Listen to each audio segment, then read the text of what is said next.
What's up, guys? Welcome back to day 13 of 100 Days of LinkedIn. So the question today is, how do you network effectively on LinkedIn?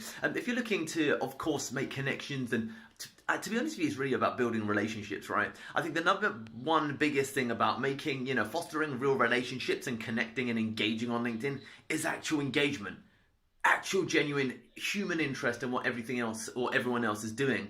I've certainly seen that, when I started posting, for example, even status updates and engaging with other people on LinkedIn, it lead a lot more traction coming back to my own LinkedIn profile. And, that was really a loop that, was met with success, certainly when I was doing it. So, a really big thing I definitely recommend is that if you're looking to foster relationships on LinkedIn, then spend some time seriously engaging. Spend some time creating actual genuine content that's clearly not been, syndicated, outsourced, or written by a robot, and actually produce something that's original, of value, and add conversations that are original and of value. And that way you'll begin fostering real relationships on LinkedIn.